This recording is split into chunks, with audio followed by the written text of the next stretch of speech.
की थी अनु से। मैंने उसे पहले अपने झूठे प्यार के जाल में फंसाया, फिर उससे निकाह किया और फिर तलाक दे दी। मैं बर्बाद होने वालों में से नहीं, बर्बाद करने वालों में से हूं। सिकंदर हमदानी, पहली हार मुबारक हो। आज भी दो ही होंगे, तुम्हारी तरफ से मैं खेलूंगी। और दूसरा फरीक कौन होगा? बात सिर्फ तुम्हारी नहीं है, मेरी भी है। फरीक, सिकंदर, बर्बादी तो तुम्हारी मेरे हाथों ही होगी। बचोगे नहीं तुम। ये भी बताया कि हमारे यहाँ से ही किसी ने इंफॉर्मेशन लीक की है। स्काई लेदर्स का टेंडर हमें नहीं, 9 रोज को मिल गया। उसने मगर ऐसा कोई क्यों करेगा, और किसने किया है ये?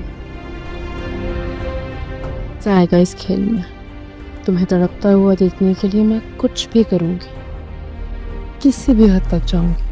सिकंदर तो तुम्हारा नाम ले रहा है। एक कार सिकंदर अपने मुंह से इकरार कर ही लेगा कि उसने अनुषा को अपने झूठे प्यार के जाल में फंसाकर उससे शादी की और शादी के दूसरे ही दिन उसे डिवोर्स दे दी, और उसकी मौत का जिम्मेदार भी वही है।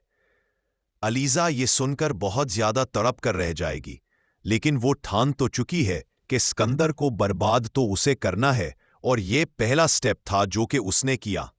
उसके बाद सिकंदर की बर्बादी के दिन शुरू होने वाले हैं।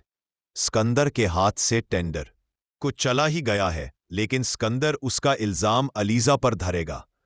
हमजा जब अलीजा को ये बताएगा तो अलीजा उसे कहेगी कि उसे तो ये भी नहीं मालूम कि टेंडर की सारी मालूमात कहाँ पर थीं।